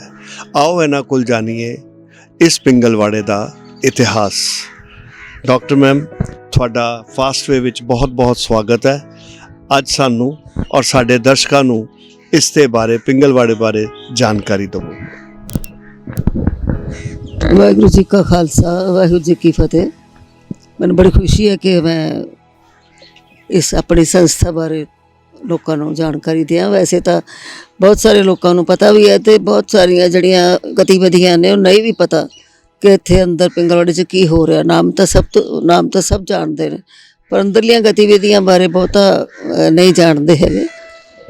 ਔਰ ਇਹ ਜਿਹੜੀ ਸੰਸਥਾ ਹੈ ਭਗਤ ਪੂਰਨ ਸਿੰਘ ਜੀ ਨੇ ਗੁਰਦੁਆਰਾ ਡੇਰਾ ਸਾਹਿਬ ਤੋਂ ਸ਼ੁਰੂ ਕੀਤੀ ਸੀ, ਜਿੱਥੇ ਉਹਨਾਂ ਨੂੰ ਪਹਿਲਾ ਅਪੰਗ ਬੱਚਾ ਮਿਲਿਆ ਸੀ, ਜਿਹਦਾ ਨਾਮ ਉਹਨਾਂ ਨੇ ਪਿਆਰਾ ਸਿੰਘ ਰੱਖਿਆ ਸੀ। 24 ਸਾਲ ਭਗਤ ਜੀ ਨੇ ਗੁਰਦੁਆਰਾ ਡੇਰਾ ਸਾਹਿਬ ਅਣਥੱਕ ਸੇਵਾਦਾਰ ਵਾਂਗੂ ਨਿਸ਼ਕਾਮ ਸੇਵਾ ਕੀਤੀ। ਉਸ ਤੋਂ ਬਾਅਦ ਜਦੋਂ ਪਾਕਿਸਤਾਨ ਬਣ ਗਿਆ ਤਾਂ ਫਿਰ ਉਹ ਆਪਣਾ ਪਿਆਰਾ ਸਿੰਘ ਨੂੰ ਨਾਲ ਲੈ ਕੇ ਅੰਮ੍ਰਿਤਸਰ ਆ ਗਏ, ਜਿੱਥੇ ਰਿਫਿਊਜੀ ਕੈਂਪ ਦੇ ਵਿੱਚ 8 ਮਹੀਨੇ ਰਹੇ। ਉੱਥੇ ਵੀ ਜਿਹੜੇ ਲੋਕੀ ਬਿਮਾਰ ਸਨ ਉਹਦੀ ਬਹੁਤ ਸੇਵਾ ਕੀਤੀ। ਉਸ ਤੋਂ ਬਾਅਦ ਜਦੋਂ ਰਿਫਿਊਜੀ ਕੈਂਪ ਖਤਮ ਹੋ ਗਿਆ, ਫਿਰ ਉਹਨਾਂ ਅਜੇ ਵੀ ਲੋਕੀ ਬਹੁਤ ਪਾਕਿਸਤਾਨ ਤੋਂ ਆ ਰਹੇ ਸੀ, ਲਵਾਰਸੀ ਹਾਲਤ ਵਿੱਚ ਬਿਮਾਰ ਸਨ। ਤਾਂ ਭਗਤ ਪੂਰਨ ਸਿੰਘ ਜੀ ਨੇ ਆਪਣਾ ਜਿਹੜਾ ਡੇਰਾ ਹੈ ਅੰਮ੍ਰਿਤਸਰ ਰੇਲਵੇ ਸਟੇਸ਼ਨ 'ਤੇ ਬਾਹਰ ਫੁੱਟਪਾਥ ਦੇ ਉੱਤੇ ਲਾ ਲਿਆ ਅਤੇ ਮਰੀਜ਼ਾਂ ਦੀ ਸੰਭਾਲ ਕੀਤੀ। ਬੜੀ ਹੈਰਾਨੀ ਦੀ ਗੱਲ ਹੈ ਕਿ ਭਗਤ ਜੀ ਕੋਲ ਇੱਕ ਪੈਸਾ ਵੀ ਨਹੀਂ ਸੀ, ਔਰ ਉਹਨਾਂ ਦੇ ਸਿਰ 'ਤੇ ਆਪਣੇ ਕੋਈ ਛੱਤ ਨਹੀਂ ਸੀ, ਨਾ ਕੋਈ ਰੋਟੀ ਦਾ ਪ੍ਰਬੰਧ ਸੀ। ਇਸ ਹਾਲਤ ਵਿੱਚ ਬੰਦਾ ਦੂਸਰਿਆਂ ਦੀ ਰੋਟੀ ਦਾ, ਦੂਸਰਿਆਂ ਦੀ ਛੱਤ ਦਾ, ਦੂਜਿਆਂ ਦੀ ਦਵਾਈਆਂ ਦਾ ਫਿਕਰ ਕਰੇ, ਇਹ ਅਜੀਬ ਗੱਲ ਹੈਗੀ ਹੈ ਸੰਸਾਰੀ ਲੋਕਾਂ ਦੇ ਵਾਸਤੇ। ਅਰੇ ਕਰ ਵੀ ਉਹੀ ਸਕਦਾ ਜਿਹੜਾ ਜਿਹਦੀ ਰੂਹ ਰੱਬ ਨਾਲ ਜੁੜੀ ਹੁੰਦੀ ਹੈ। ਤਾਂ ਭਗਤ ਜੀ ਨੇ ਰੱਬ ਆਸਰੇ ਉਹਨਾਂ ਨੇ ਫੁੱਟਪਾਥ 'ਤੇ ਹੀ ਸੇਵਾ ਸ਼ੁਰੂ ਕਰ ਦਿੱਤੀ। ਮੰਗ ਕੇ ਰੋਟੀਆਂ ਲਿਆਉਣੀਆਂ, ਮੰਗ ਕੇ ਕੱਪੜਾ ਲਿਆਉਣਾ, ਫਿਰ ਮਰੀਜ਼ਾਂ ਨੂੰ ਚੁੱਕ ਕੇ ਹਸਪਤਾਲ ਲੈ ਕੇ ਜਾਣਾ। ਬੜਾ ਔਖਾ ਸਮਾਂ ਸੀਗਾ। ਫਿਰ ਉਹਨਾਂ ਨੂੰ ਇੱਕ ਰਿਕਸ਼ਾ ਟੁੱਟੀ ਲੱਭ ਗਈ, ਉਹਦੇ 'ਤੇ ਮਰੀਜ਼ ਨੂੰ ਬਿਠਾ ਲੈਣਾ, ਅੱਗੇ ਡੰਡਾ ਪਾ ਕੇ ਉਸ ਤਰ੍ਹਾਂ ਖਿੱਚ ਕੇ ਲੈ ਜਾਣਾ। ਤਾਂ ਬਹੁਤ ਸਾਰੀਆਂ ਔਖੀਆਂ ਘਾਟੀਆਂ ਵਿੱਚੋਂ ਲੰਘੇ ਭਗਤ ਜੀ। ਲੋਕਾਂ ਨੇ ਨਿਰਾਦਰ ਬੜਾ ਕੀਤਾ, ਕਿਉਂਕਿ ਸਿਰ 'ਤੇ ਕੱਪੜਾ ਹੀ ਨਹੀਂ ਸੀ ਹੁੰਦਾ ਪ੍ਰੋਪਰ। ਲੋਕੀ ਮੰਗਤਾ ਸਮਝਦੇ ਜਿਸ ਤਰ੍ਹਾਂ ਮੰਗਤਿਆਂ ਨਾਲ ਬਿਹੇਵ ਕਰੀਦਾ ਇਸ ਤਰ੍ਹਾਂ ਕਰਦੇ ਸੀ। ਪਰ ਇਹ ਸਾਰਾ ਕੁਛ ਬਰਦਾਸ਼ਤ ਕੀਤਾ ਭਗਤ ਜੀ ਨੇ। ਔਰ ਲਿਖਦੇ ਨੇ ਕਿ ਮੈਂ ਇਹ ਸਾਰਾ ਕੁਛ ਬਰਦਾਸ਼ਤ ਕਿਉਂ ਇਸ ਲਈ ਕਰ ਸਕਿਆ ਕਿਉਂਕਿ ਮੈਨੂੰ ਸੇਵਾ ਵਿੱਚੋਂ ਆਨੰਦ ਮਿਲਦਾ ਸੀ। ਅਤੇ ਆਨੰਦ ਹਰੇਕ ਦੇ ਵੱਸ ਦਾ ਰੋਗ ਨਹੀਂ ਹੈਗਾ, ਆਪਣੇ ਸਰੀਰ ਦਾ ਹੀ ਧਿਆਨ ਰੱਖਦੇ ਆ ਲੋਕੀ। ਤਾਂ ਇਸ ਤਰ੍ਹਾਂ ਹੌਲੀ ਹੌਲੀ ਫਿਰ 1957 ਦੇ ਵਿੱਚ ਇਹ ਰਜਿਸਟ੍ਰੇਸ਼ਨ ਹੋਈ ਇਹ ਸੰਸਥਾ ਦੀ। ਭਗਤ ਜੀ ਨੇ ਜਗ੍ਹਾ ਖਰੀਦੀ, ਕੁਛ ਸਰਕਾਰ ਨੇ ਦੇ ਦਿੱਤੀ ਥੋੜ੍ਹੀ ਬਹੁਤੀ ਜਗ੍ਹਾ, ਜਿਹੜੀ ਕਿ ਜਿਹਨੂੰ ਅਸੀਂ ਪਿਆਰਾ ਸਿੰਘ ਵਾਰਡ ਕਹਿੰਦੇ ਹਾਂ ਹੁਣ। ਉਦੋਂ ਉੱਥੇ ਥੋੜ੍ਹਾ ਜਿਹਾ 2 ਕਮਰੇ ਦਿੱਤੇ, ਅਤੇ ਇਸ ਤਰ੍ਹਾਂ ਜਿੱਥੇ ਵੀ ਖਾਲੀ ਜਗ੍ਹਾ ਮਿਲਦੀ ਸੀ ਉੱਥੇ ਮਰੀਜ਼ ਪਾ ਲੈਂਦੇ ਸੀ ਭਗਤ ਪੂਰਨ ਸਿੰਘ ਹੋਰੀ। ਅਤੇ ਫਿਰ 57 'ਚ ਇਹਦੀ ਰਜਿਸਟ੍ਰੇਸ਼ਨ ਹੋਈ, ਔਰ ਭਗਤ ਜੀ ਨੇ ਇਹਦਾ ਪੂਰਾ ਜਿਹੜਾ ਹਿਸਾਬ ਕਿਤਾਬ ਰੱਖਣਾ ਸ਼ੁਰੂ ਕਰ ਦਿੱਤਾ। ਹੌਲੀ ਹੌਲੀ ਲੋਕਾਂ ਨੂੰ ਸਮਝ ਆ ਗਈ, ਸੰਸਥਾ ਜਿਹੜੀ ਤਰੱਕੀ ਕਰਨ ਲੱਗ ਪਈ। ਫਿਰ ਕਸਰਾਂ ਸੀ, ਉਹਦੇ 'ਚ ਮਰੀਜ਼ ਪਾ ਲਏ। ਇਸ ਤਰ੍ਹਾਂ ਕਰਦਿਆਂ 350-400 ਮਰੀਜ਼ ਭਗਤ ਜੀ ਦੇ ਹੁੰਦਿਆਂ ਲਵਾਰਸੀ ਹਾਲਤ ਵਿੱਚ ਸਾਡੇ ਕੋਲ ਇਸ ਸੰਸਥਾ ਵਿੱਚ ਸਨ। 1992 'ਚ ਭਗਤ ਜੀ ਸਦੀਵੀ ਵਿਛੋੜਾ ਦੇ ਗਏ, ਔਰ ਉਸ ਤੋਂ ਬਾਅਦ ਜਿਹੜਾ ਸਾਰਾ ਭਾਰ ਸੀ ਮੇਰੇ ਮੋਢਿਆਂ 'ਤੇ ਪੈ ਗਿਆ, ਕਿਉਂਕਿ ਮੈਨੂੰ ਉਹ ਇੱਕ ਬਿੱਲ ਲਿਖ ਕੇ ਗਏ, ਜਿਹੜੀ ਕਿ ਸਾਡੇ ਸੰਵਿਧਾਨ ਦੇ ਮੁਤਾਬਕ, ਪਿੰਗਲਵਾੜੇ ਸੰਵਿਧਾਨ ਦੇ ਮੁਤਾਬਕ ਜਿਉਂਦੇ ਜੀ ਜਿਹੜਾ ਵੀ ਪ੍ਰਧਾਨ ਆ ਉਹ ਕਿਸੇ ਨੂੰ ਵੀ ਬਿੱਲ ਦੇ ਸਕਦਾ, ਲਿਖ ਕੇ ਦੇ ਸਕਦਾ ਹੈ ਕਿ ਮੇਰੇ ਤੋਂ ਬਾਅਦ ਇਹ ਕੰਮ ਕਰੇਗਾ। ਉਸ ਤੋਂ ਬਾਅਦ ਇਹ ਜਿਹੜਾ ਸਾਰਾ ਭਾਰ ਸੀ ਮੇਰੇ ਮੋਢਿਆਂ 'ਤੇ ਪੈ ਗਿਆ। ਔਰ ਭਗਤ ਜੀ ਨੇ ਬਹੁਤ ਪਿਆਰ ਦਾ ਸਮੁੰਦਰ ਸੀ, ਬਹੁਤ ਪਿਆਰ ਦਿੱਤਾ। ਉਹ ਪਿਆਰ ਦਾ ਸਦਕਾ ਹੀ ਹੈ ਕਿ ਅੱਜ ਦੇ ਸੰਸਥਾ ਵਿੱਚ ਬਹੁਤ ਸਾਰੇ ਸੇਵਾਦਾਰ, ਕੋਈ ਨਿਸ਼ਕਾਮ ਸੇਵਾ ਕਰਦੇ, ਕੋਈ ਪੈਸੇ ਲੈ ਕੇ ਕਰਦੇ ਆ, ਤਾਂ ਬਹੁਤ ਵੱਡੀ ਟੀਮ ਬਣ ਗਈ ਹੈ। ਔਰ ਪਿੰਗਲਵਾੜਾ ਜਦੋਂ ਅਸੀਂ ਕਦੇ ਸੋਚਿਆ ਵੀ ਨਹੀਂ ਸੀ ਕਿੱਥੇ ਪਹੁੰਚੇਗਾ, ਉੱਥੇ ਪਹੁੰਚ ਗਿਆ, ਜਿੱਥੇ ਭਗਤ ਜੀ ਵਿਦਿਆਰਥੀਆਂ ਨੂੰ ਪੈਸੇ ਦੇ ਦਿੰਦੇ ਸੀ ਕਿਤਾਬਾਂ ਖਰੀਦਣ ਲਈ, ਫੀਸਾਂ ਲਈ। ਹੁਣ ਅਸੀਂ ਸਕੂਲ ਸ਼ੁਰੂ ਕਰ ਦਿੱਤੇ, ਫ੍ਰੀ ਸਕੂਲ ਸ਼ੁਰੂ ਕੀਤੇ। ਸਲਮ ਏਰੀਆ 'ਚ ਸਕੂਲ ਬਣਿਆ ਸੀ, ਉਸ ਤੋਂ ਬਾਅਦ ਇਹ ਮਾਨਾ ਵਾਲੇ ਬਣ ਗਿਆ। ਹੁਣ ਇਹ ਭਗਤ ਪੂਰਨ ਸਿੰਘ ਸੀਨੀਅਰ ਸੈਕੰਡਰੀ ਆਦਰਸ਼ ਸਕੂਲ ਦਾ ਨਾਮ ਹੈ। ਇੱਥੇ ਮੁਫਤ ਵਿੱਦਿਆ ਦਿੱਤੀ ਜਾਂਦੀ ਹੈ। ਪਰ ਡੈਫ ਬੱਚੇ ਸੀ ਤਾਂ ਡੈਫ ਬੱਚਿਆਂ ਦਾ ਸਕੂਲ ਸ਼ੁਰੂ ਹੋ ਗਿਆ। ਜੇ ਸਾਡੇ ਕੋਲ ਸਪੈਸ਼ਲ ਬੱਚੇ ਜਿਨ੍ਹਾਂ ਦਾ ਦਿਮਾਗ ਘੱਟ ਹੁੰਦਾ ਉਹ ਸੀ, ਫਿਰ ਉਹਨਾਂ ਦਾ ਸਕੂਲ ਸ਼ੁਰੂ ਹੋ ਗਿਆ। ਤੇ ਇਸ ਤਰ੍ਹਾਂ ਕਰਦਿਆਂ ਗਤੀਵਿਧੀਆਂ ਵੱਧਦੀਆਂ ਪਤਾ ਲੱਗਿਆ ਕਿ ਜਿਹੜੇ ਬੱਚੇ ਨੇ ਜਿਹੜੇ ਡੈਫ ਨੇ ਉਹਨਾਂ ਦਾ ਆਪਰੇਸ਼ਨ ਨਾਲੋਂ ਸੁਣ ਸਕਦੇ ਆ, ਤਾਂ ਫਿਰ ਪਿੰਗਲਵਾੜਾ ਸੰਸਥਾ ਨੇ ਉਹ ਆਪਰੇਸ਼ਨ ਵੀ ਕਰਾਏ ਡਾਕਟਰ ਜਗਦੀਪਕ ਦੀ ਮਦਦ ਦੇ ਨਾਲ। ਔਰ ਬਹੁਤ ਸਾਰੇ ਸੈਮੀਨਾਰ ਵੀ ਹੁੰਦੇ ਰਹਿੰਦੇ ਆ, ਇਹਦੇ ਵਿੱਚ ਸਾਡੇ ਸਾਰੇ ਮੈਂਬਰ ਜਿਹੜੇ ਪੂਰਾ ਤਰ੍ਹਾਂ ਹਿੱਸਾ ਲੈਂਦੇ ਆ, ਉਹਨੂੰ ਕਾਮਯਾਬ ਬਣਾਉਂਦੇ ਆ। ਕੁਦਰਤੀ ਖੇਤੀ ਦੇ ਉੱਤੇ ਵੀ ਸੈਮੀਨਾਰ ਹੋਏ ਬਹੁਤ, ਤੇ ਪਿੰਗਲਵਾੜਾ ਸੰਸਥਾ ਨੇ ਕੁਦਰਤੀ ਖੇਤੀ ਵੀ ਸ਼ੁਰੂ ਕਰ ਦਿੱਤੀ। ਜ਼ੀਰੋ ਬਜਟ ਕੁਦਰਤੀ ਖੇਤੀ ਉਹਦਾ ਨਾਮ ਹੈ, ਤੇ ਉਹਦੇ ਲਈ ਡਾਕਟਰ ਸੁਭਾਸ਼ ਪਾਲੇਕਰ ਜੀ ਸਾਡੇ ਕੋਲ 2-3 ਵਾਰੀ ਵਰਕਸ਼ਾਪਾਂ ਲਾ ਕੇ ਗਏ। ਇਸੇ ਤਰ੍ਹਾਂ ਹੀ ਫਿਰ ਜਿਹੜੇ ਸਾਡੇ ਮਰੀਜ਼ ਸੀ ਉਹਨਾਂ ਨੂੰ ਫਿਜ਼ੀਓਥੈਰੇਪੀ ਦੀ ਲੋੜ ਸੀ, ਅਸੀਂ ਫਿਜ਼ੀਓਥੈਰੇਪੀ ਸੈਂਟਰ ਸ਼ੁਰੂ ਕਰ ਲਿਆ। ਕੁਛ ਮਰੀਜ਼ ਸੀ ਜਿਹੜੇ ਸਾਡੇ ਕੋਲ ਆਉਂਦੇ ਸੀ ਜਿਨ੍ਹਾਂ ਦੀ ਲੱਤਾਂ ਬਾਹਾਂ ਕੱਟੀਆਂ ਜਾਂਦੀਆਂ, ਉਹਨਾਂ ਦਾ ਜਿਹੜਾ ਇਲਾਜ ਸੀ ਲੱਤਾਂ ਬਾਹਾਂ ਲਾਉਣੀਆਂ ਸ਼ੁਰੂ ਕਰ ਦਿੱਤੀਆਂ। ਤੇ ਇਸ ਤਰ੍ਹਾਂ ਨਰਸਰੀ ਸ਼ੁਰੂ ਕੀਤੀ, ਕਿਉਂਕਿ ਮੈਡਮ ਆਰਟੀਫੀਸ਼ੀਅਲ ਲਿੰਬਸ, ਹਾਂਜੀ ਬਣਾਵਟੀ ਅੰਗ ਕੇਂਦਰ ਜੇ ਅਸੀਂ ਉਹਨੂੰ ਕਹਿੰਦੇ ਹਾਂ, ਉਹਦੇ 'ਚ ਅਸੀਂ ਬਣਾਵਟੀ ਅੰਗ ਲਗਾਉਂਦੇ ਹਾਂ। ਜੇ ਕਿਸੇ ਦੀ ਲੱਤ ਬਾਂਹ ਕੱਟੀ ਜਾਂਦੀ ਹੈ ਤੇ ਜਾਂ ਕਿਸੇ ਦੇ ਪੋਲੀਓ ਵਗੈਰਾ ਹੋਵੇ ਜਾਂ ਕਿਸੇ ਦਾ ਅਧਰੰਗ ਹੋਵੇ ਤਾਂ ਉਹਨੂੰ ਕਿਸੇ ਤਰ੍ਹਾਂ ਦੀ ਲੋੜ ਜਿਹੜੀ ਹੁੰਦੀ ਹੈ ਕੈਲੀਪਰ ਵਗੈਰਾ ਲਗਾਉਂਦੇ ਹਾਂ। ਇਹ ਸਾਰਾ ਕੁਝ ਜਿਹੜਾ ਸੇਵਾਵਾਂ ਫਰੀ ਕੀਤੀਆਂ ਜਾਂਦੀਆਂ। ਭਗਤ ਜੀ ਸਾਹਿਤ ਜਿਹੜਾ ਅਸੀਂ ਬਹੁਤ ਵੰਡਦੇ ਸੀ, ਲਿਖ ਕੇ ਲੋਕਾਂ ਨੂੰ ਜਾਗਰਤੀ ਕਰਦੇ ਸੀ। ਪ੍ਰਿੰਟਿੰਗ ਪ੍ਰੈਸ ਲਾਈ ਹੋਈ ਸੀ, ਤਾਂ ਪ੍ਰਿੰਟਿੰਗ ਪ੍ਰੈਸ ਜਿਹੜੀ ਹੈ ਅਜੇ ਵੀ ਚਾਲੂ ਹੈ। ਔਰ ਬਹੁਤ ਸਾਰੇ ਜਿਹੜੇ ਤਕਰੀਬਨ ਕਾਗਜ਼ ਰੋਜ਼ ਛਪਦੇ ਆ, ਕਿਤਾਬਾਂ ਛਪਦੀਆਂ ਜਿਹੜੀਆਂ ਕਿ ਲੋਕਾਂ ਨੂੰ ਜਾਗਰਤੀ ਦਿੰਦੀਆਂ, ਐਨਵਾਇਰਨਮੈਂਟ ਵਾਸਤੇ, ਚੰਗੇ ਕੰਮਾਂ ਵਾਸਤੇ, ਚੰਗੇ ਬੰਦਿਆਂ ਦੀਆਂ ਜੀਵਨੀਆਂ ਛਾਪਦੇ ਆ, ਨਸ਼ਿਆਂ ਦੇ ਉੱਤੇ, ਭਰੂਣ ਹੱਤਿਆ ਤੇ ਵੱਖਰੇ ਵੱਖਰੇ ਜਿਹੜੇ ਸਬਜੈਕਟ ਆ, ਜਿਹੜੇ ਸਮਾਜ ਦੇ ਵਿੱਚ ਸਮੱਸਿਆਵਾਂ ਨੇ ਉਹਨਾਂ ਦੇ ਉੱਤੇ ਲੋਕਾਂ ਨੂੰ ਜਾਗਰੂਕ ਕਰਨ ਵਾਸਤੇ ਜਿਹੜੀ ਪਿੰਗਲਵਾੜਾ ਸੰਸਥਾ ਬਹੁਤ ਸਾਰਾ ਸਾਹਿਤ ਛਾਪਦਾ ਹੈ।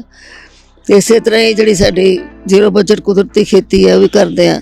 ਅਤੇ ਇਨਵਾਇਰਮੈਂਟ ਦਾ ਤਾਂ ਵਾਤਾਵਰਨ ਦਾ ਤਾਂ ਭਗਤ ਜੀ ਨੂੰ 1920 ਤੋਂ ਕੰਮ ਸ਼ੁਰੂ ਕੀਤਾ ਹੋਇਆ ਸੀ ਉਹਨਾਂ ਨੇ ਲੋਕਾਂ ਨੂੰ ਜਾਗਰੂਕ ਕਰਨ ਤੋਂ।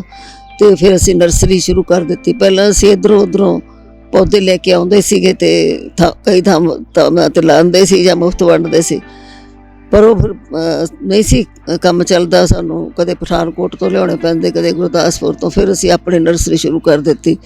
ਹੁਣ ਸਾਡੇ ਕੋਲ ਆਪਣੀ ਨਰਸਰੀ ਹੈ ਅਤੇ ਅਸੀਂ ਉਹ ਬੂਟੇ ਵੀ ਜਿਹੜੇ ਹੈ ਫਰੀ ਵੰਡਦੇ ਹਾਂ, ਪਰ ਅਸੀਂ ਬੜੇ ਸੋਚ ਸਮਝ ਕੇ ਦਿੰਦੇ ਹਾਂ। ਜਿਹੜਾ ਵੀ ਲੈਂਦਾ ਹੈ, ਕੋਈ ਅਸੀਂ ਸੁੱਟਣ ਵਾਸਤੇ ਨਹੀਂ ਦਿੰਦੇ, ਨਾ ਅਸੀਂ ਦਿਖਾਵੇ ਵਾਸਤੇ ਦਿੰਦੇ ਹਾਂ। ਸੱਚੀ ਮੁੱਚੀ ਜਿਹਨੇ ਕੰਮ ਕਰਨਾ ਪੌਦੇ ਲਾਉਣ ਦਾ, ਜਿਹਨੂੰ ਸਮਝ ਹੈ, ਉਸੇ ਨੂੰ ਦਿੱਤੇ ਜਾਂਦੇ ਆ। ਸਾਡੇ ਅਸੀਂ ਲਵਾਰਸਾਂ ਨੂੰ ਹੀ ਦਾਖਲ ਕਰਦੇ ਹਾਂ। ਅਤੇ ਜਦੋਂ ਅਖਬਾਰ ਵਿੱਚ ਪਤਾ ਲੱਗਿਆ ਦਿੱਲੀ ਇਹ ਪੈਦਾ ਹੋਏ ਸੀਗੇ ਸੋਹਣਾ ਅਤੇ ਬੋਹਣਾ ਕੰਜੁਆਇੰਟ ਜੁੜਵੇਂ ਬੱਚੇ, ਔਰ ਇਹਨਾਂ ਨੂੰ ਫਿਰ ਇਹਨਾਂ ਦੇ ਮਾਤਾ ਪਿਤਾ ਨੇ ਛੱਡ ਦਿੱਤਾ ਵੀ ਅਸੀਂ ਨਹੀਂ ਲਿਜਾ ਸਕਦੇ। ਇਹ ਵੀ ਅਖਬਾਰ ਵਿੱਚ ਆਇਆ। ਫਿਰ ਜਿਹੜੇ ਸੰਸਥਾ ਨੂੰ ਸਾਡੇ ਨੂੰ ਪਿਆਰ ਕਰਦੇ ਆ ਉਹਨਾਂ ਨੂੰ ਉੱਥੇ ਪਤਾ ਲੱਗਿਆ, ਉਹਨਾਂ ਨੇ ਮੈਨੂੰ ਫੋਨ ਕੀਤਾ। ਮੈਂ ਕਿਹਾ ਜੇ ਤਾਂ ਲਵਾਰਸ ਹੈ ਫਿਰ ਤਾਂ ਅਸੀਂ ਦਾਖਲ ਕਰ ਸਕਦੇ ਹਾਂ। ਕਈ ਸੰਸਥਾਵਾਂ ਉੱਥੇ ਪਹੁੰਚੀਆਂ, ਪਰ ਜਿਹੜੇ ਏਮਸ ਦੇ ਵਿੱਚ ਸੀਗੇ ਬੱਚੇ ਉਸ ਵੇਲੇ, ਏਮਸ ਵਾਲਿਆਂ ਨੇ ਦੇਖਿਆ ਵੀ ਹੋਰ ਕੋਈ ਸੰਸਥਾ ਸਮਰੱਥ ਨਹੀਂ ਹੈਗੀ ਇਹਨਾਂ ਨੂੰ ਰੱਖਣ ਦੇ। ਉਹਨਾਂ ਪਿੰਗਲਵਾੜੇ ਡਾਕਟਰ ਜਗਦੀਪ ਅਤੇ ਉਹਨਾਂ ਦੇ ਮਿਸਿਜ਼ ਅਤੇ ਇੱਕ ਮਿਸਿਜ਼ ਮਾਨ ਹੁੰਦੀ ਸੀ ਇੱਥੇ, ਇਹ ਸਾਰੇ ਜਾਣੇ ਜਾ ਕੇ ਲੈ ਕੇ ਆਏ ਉਸ ਬੱਚੇ ਨੂੰ। ਤਾਂ ਉਹ 2 ਮਹੀਨੇ ਦੇ ਸੀ ਸਾਡੇ ਕੋਲ ਆਏ। ਉਸ ਤੋਂ ਬਾਅਦ ਉਹਨਾਂ ਨੂੰ ਪਰਵਰਿਸ਼ ਕੀਤੀ ਗਈ ਏਮਸ ਦੇ ਮੁਤਾਬਕ, ਜੋ ਇੰਸਟਰਕਸ਼ਨ ਸੀ ਉਹਨਾਂ ਦੇ ਮੁਤਾਬਕ। ਵੱਡੇ ਹੋਏ ਫਿਰ ਇਹਨੂੰ ਹੋਸਟਲ 'ਚ ਭੇਜ ਦਿੱਤਾ। ਹੁਣ 10ਵੀਂ ਕਰ ਚੁੱਕੇ ਆ। ਉਹਨਾਂ ਨੂੰ ਬਿਜਲੀ ਦੇ ਕੰਮ 'ਚ ਇੰਟਰਸਟ ਸੀ ਤਾਂ ਡਿਪਲੋਮਾ ਦੇ ਵਿੱਚ ਦਾਖਲ ਕਰਾਇਆ ਗਿਆ ਪੋਲੀਟੈਕਨਿਕ ਕਾਲਜ ਦੇ ਵਿੱਚ। ਪਰ 2 ਦਿਮਾਗ ਨੇ ਬੜੇ, ਰੱਬ ਨੇ ਬਹੁਤ ਚੁਸਤ ਦਿਮਾਗ, ਵੱਡੇ ਚੰਗੇ ਇੰਟੈਲੀਜੈਂਟ ਬ੍ਰੇਨ ਦਿੱਤੇ ਇਹਨਾਂ ਨੂੰ। ਇਹਨਾਂ ਨੇ ਬਿਜਲੀ ਦਾ ਕੰਮ ਆਪੇ ਹੀ ਸਿੱਖ ਲਿਆ, ਆਪੇ ਹੀ ਸਾਡੇ ਇੱਥੇ ਜਿਹੜੇ ਬਿਜਲੀ ਦੇ ਕੰਮ ਕਰਦੇ ਉਹਨਾਂ ਕੋਲੋਂ। ਅਤੇ ਅੱਜ ਇਹਨਾਂ ਨੂੰ ਨੌਕਰੀ ਮਿਲ ਗਈ ਹੈ। ਹੋਰ ਬੱਚੇ ਵੀ ਨੌਕਰੀਆਂ ਕਰ ਰਹੇ ਨੇ ਸਾਡੇ ਜਿਹੜੇ ਪੜ੍ਹ ਲਿਖ ਕੇ ਗਏ ਆ। ਪਹਿਲਾਂ ਰੋਸ਼ਨ ਬੱਚਾ ਸੀ, ਉਹਨੂੰ ਵੀ ਉਹਦੀ ਮਾਤਾ ਹੈਲਥ ਡਿਪਾਰਟਮੈਂਟ ਸੀ, ਡੈਥ ਹੋ ਗਈ ਸੀ। ਉਹਦੇ ਬਾਅਦ ਕੰਪਨਸੇਟਡ ਗਰਾਊਂਡ 'ਤੇ ਉਹਨੂੰ ਵੀ ਨੌਕਰੀ ਮਿਲ ਗਈ ਹੈ। ਜਿਸ ਤਰ੍ਹਾਂ ਦਰਸ਼ਕੋ ਅਸੀਂ ਤੁਹਾਨੂੰ ਦੱਸਿਆ, ਭਗਤ ਪੂਰਨ ਸਿੰਘ ਜੀ ਨੇ 3.5 ਏਕੜ ਦੇ ਵਿੱਚ ਬੂਟਾ ਲਗਾਇਆ ਸੀ, ਔਰ ਬੀਬੀ ਦੀ ਅੱਜ 33.5 ਏਕੜ ਦੀ ਜਗ੍ਹਾ ਦੇ ਵਿੱਚ ਮਾਨਾਂ ਵਾਲੇ ਇੱਕ ਵਿਸ਼ਾਲ ਪਿੰਗਲਵਾੜੇ ਨੂੰ ਸਥਾਪਿਤ ਕਰ ਚੁੱਕੇ ਨੇ।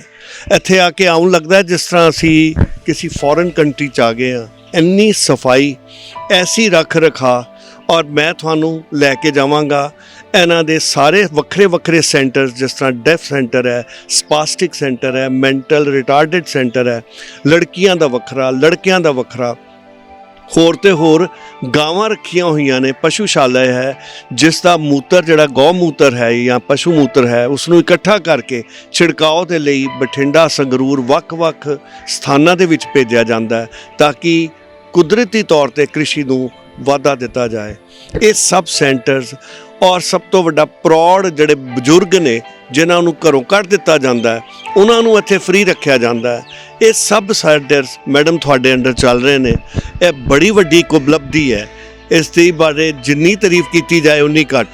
ਅਸੀਂ ਜਿਸ ਤਰ੍ਹਾਂ ਕਹਿੰਦੇ ਹਾਂ, ਇੱਕ ਟੀਚਰ ਇੱਕ ਅੱਛੇ ਸ਼ਿਸ਼ਯ ਨੂੰ ਲੱਭ ਰਿਹਾ ਹੁੰਦਾ ਔਰ ਸ਼ਿਸ਼ਯ ਉਹ ਜਿਹੜਾ ਟੀਚਰ ਦਾ ਨਾਂ ਕੱਢ ਸਕੇ।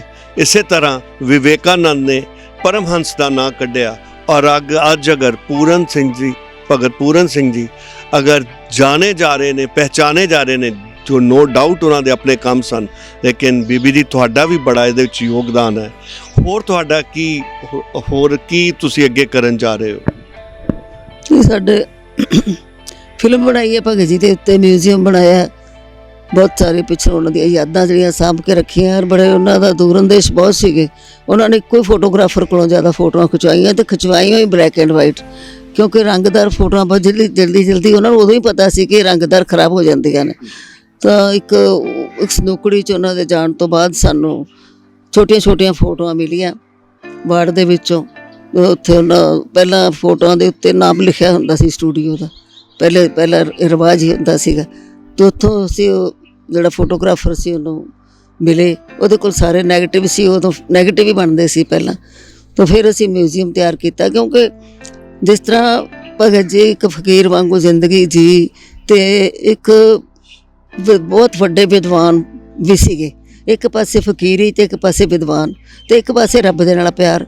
ਤਾਂ ਇਹ ਜਿਹੜੇ ਸਾਰੇ ਗੁਣ ਸੀਗੇ, ਇਹ ਮੇਰਾ ਦਿਲ ਸੀ ਵੀ ਕਿਸੇ ਤਰੀਕੇ ਨਾਲ ਲੋਕਾਂ ਨੂੰ ਪਤਾ ਲੱਗੇ ਵੀ ਇਹ ਰੱਬ ਦਾ ਪਿਆਰਾ, ਰੱਬ ਦਾ ਆਸ਼ਿਕ ਜਿਹੜਾ ਸੰਸਾਰ 'ਤੇ ਆਇਆ।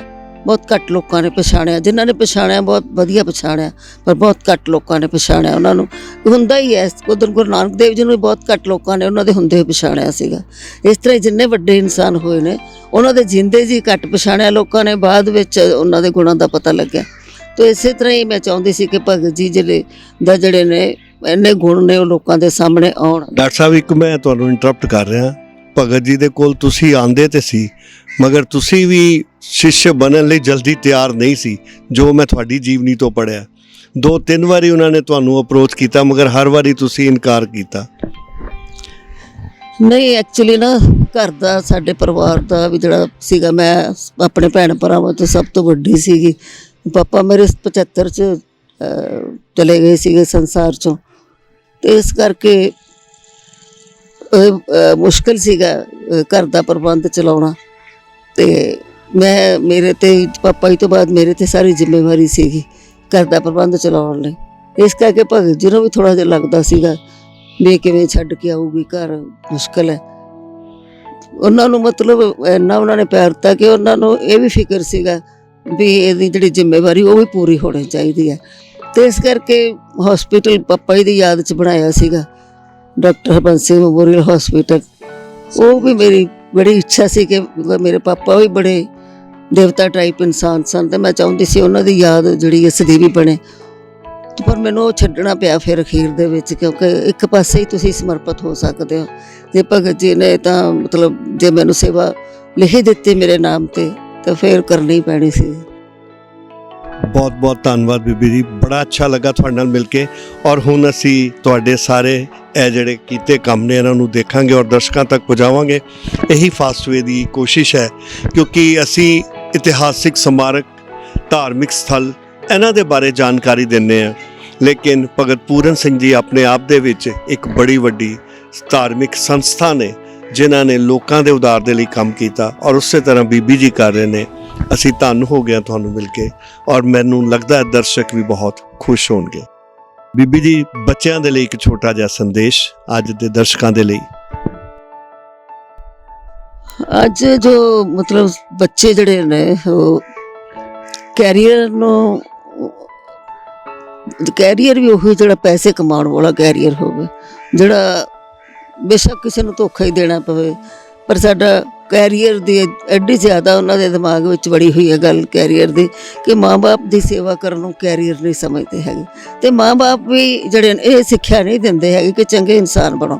ਮਾਂ-ਬਾਪ ਵੀ ਇਹੀ ਕਹਿੰਦੇ ਆ, ਪੈਸੇ ਕਮਾਓ, ਪੜ੍ਹੋ ਲਿਖੋ, ਚੰਗੇ ਅਫਸਰ ਬਣੋ, ਪੈਸੇ ਕਮਾਓ, ਚੰਗਾ ਜੀਵਨ ਜੀਓ, ਇਹੀ ਸਕੂਲ 'ਚ ਕਿਹਾ ਜਾਂਦਾ। ਪਰ ਚੰਗੇ ਇਨਸਾਨ ਬਣੋ ਇਹ ਜਿਹੜੀ ਗੱਲ ਨਹੀਂ ਕਹੀ ਜਾਂਦੀ, ਕਹਿਣੀ ਚਾਹੀਦੀ ਹੈ। ਇਹਦੇ 'ਚ ਮਾਂ-ਬਾਪ ਵੀ ਕਸੂਰਵਾਰ ਨੇ। ਹਰ ਬੱਚੇ ਜਿਹੜੇ ਨੇ ਕਿਉਂਕਿ ਸਾਡੇ ਦੇਸ਼ ਦਾ ਹਾਲਾਤ ਤਾਂ ਮਾੜੇ ਨੇ ਕਿਉਂਕਿ ਅਸੀਂ ਬੱਚੇ ਨੂੰ ਇਹ ਸਿੱਖਿਆ ਹੀ ਨਹੀਂ ਦਿੰਦੇ ਕਿ ਚੰਗੇ ਇਨਸਾਨ ਬਣਨਾ, ਸੱਚ ਬੋਲਣਾ, ਕਿਸੇ ਦਾ ਹੱਕ ਨਹੀਂ ਮਾਰਨਾ, ਨਫ਼ਰਤ ਨਹੀਂ ਕਰਨੀ, ਕਿਸੇ ਨੂੰ ਪਿਆਰ ਨਾਲ ਰਹਿਣਾ। ਤੇ ਭਗਤ ਪੂਰਨ ਸਿੰਘ ਦੀ ਜ਼ਿੰਦਗੀ ਤੋਂ ਅਸੀਂ ਘੱਟੋ ਘੱਟ ਇਹ ਤਾਂ ਸਿੱਖ ਸਕਦੇ ਹਾਂ ਕਿ ਇੱਥੇ ਜਿਹੜੇ ਮਰੀਜ਼ ਦਾਖਲ ਹੁੰਦੇ ਆ ਉਹ ਤਾਂ ਨਾਮ ਹੀ ਨਹੀਂ ਦੱਸ ਸਕਦੇ, ਉਹਨਾਂ ਨੇ ਧਰਮ ਆਪਣਾ ਕੀ ਦੱਸਣਾ। ਤੋ ਇਸ ਕਰਕੇ ਇੱਥੇ ਇਨਸਾਨ ਨੂੰ ਪਿਆਰ ਕੀਤਾ ਜਾਂਦਾ, ਨਾ ਕਿ ਕਿਸੇ ਧਰਮ ਨੂੰ ਪਿਆਰ ਕੀਤਾ ਜਾਂਦਾ। ਧਰਮ ਤੋਂ ਸਿੱਖਿਆ ਲਈ ਜਾਂਦੀ ਹੈ। ਮੈਂ ਇਹ ਕਹਾਂਗੀ ਕਿ ਜਵਾਨ ਬੱਚਿਆਂ ਨੂੰ ਧਰਮ ਗ੍ਰੰਥ ਪੜ੍ਹਨੇ ਚਾਹੀਦੇ, ਉੱਥੋਂ ਸਿੱਖਿਆ ਲੈ ਕੇ ਆਪਣਾ ਜੀਵਨ ਜਿਹੜਾ ਹੈ ਨੈਤਿਕ ਕਦਰਾਂ ਕੀਮਤਾਂ ਦੇ ਨਾਲ ਜੀਣਾ ਚਾਹੀਦਾ। ਫਾਸਟਵੇ ਦੇ ਪਿਆਰੇ ਦਰਸ਼ਕੋ, ਅੱਜ ਤੁਹਾਨੂੰ ਅਸੀਂ ਪਿੰਗਲਵਾੜੇ ਦੇ ਬਾਰੇ ਵਿਸਤ੍ਰਿਤ ਜਾਣਕਾਰੀ ਦਿੱਤੀ, ਲੇਕਿਨ ਜਾਣਕਾਰੀ ਇੰਨੀ ਜ਼ਿਆਦਾ ਹੈ ਕਿ ਅਸੀਂ ਕਿਸ ਐਪੀਸੋਡ 'ਚ ਇਹਨੂੰ ਕਵਰ ਨਹੀਂ ਕਰ ਸਕਦੇ। ਸੋ ਅੱਜ ਤੱਕ ਜੋ ਤੁਸੀਂ ਦੇਖਿਆ ਇਹ ਅਸੀਂ ਇੱਕ ਐਪੀਸੋਡ 'ਚ ਕਵਰ ਕਰ ਰਹੇ ਹਾਂ, ਔਰ ਇਸ ਦੇ ਬਾਅਦ ਜਿਹੜੀ ਰਹਿ ਗਈ ਹੈ ਉਸ ਨੂੰ ਅਸੀਂ ਦੂਜੇ ਐਪੀਸੋਡ ਦੇ ਵਿੱਚ ਪੇਸ਼ ਕਰਾਂਗੇ। ਸੋ ਮੈਨੂੰ ਆਸ਼ਾ ਹੈ ਕਿ ਅੱਜ ਦਾ ਪ੍ਰੋਗਰਾਮ ਤੁਹਾਨੂੰ ਪਸੰਦ ਆਇਆ ਹੋਵੇਗਾ। ਅਗਲੀ ਵਾਰ ਫਿਰ ਅਸੀਂ ਇਸੇ ਕਾਰਜਕ੍ਰਮ ਨੂੰ ਅੱਗੇ ਕੰਟੀਨਿਊ ਕਰਦੇ ਹੋਏ ਤੁਹਾਡੇ ਕੋਲ ਹਾਜ਼ਰ ਹੋਵਾਂਗੇ। ਤਦ ਤੱਕ ਮੈਨੂੰ ਤੇ ਮੇਰੇ ਕੈਮਰਾਮੈਨ ਰਕੇਸ਼ ਕੁਮਾਰ ਨੂੰ ਇਜਾਜ਼ਤ ਦਿਓ। ਬਹੁਤ ਬਹੁਤ ਧੰਨਵਾਦ ਤੇ ਸਤਿ ਸ੍ਰੀ ਅਕਾਲ।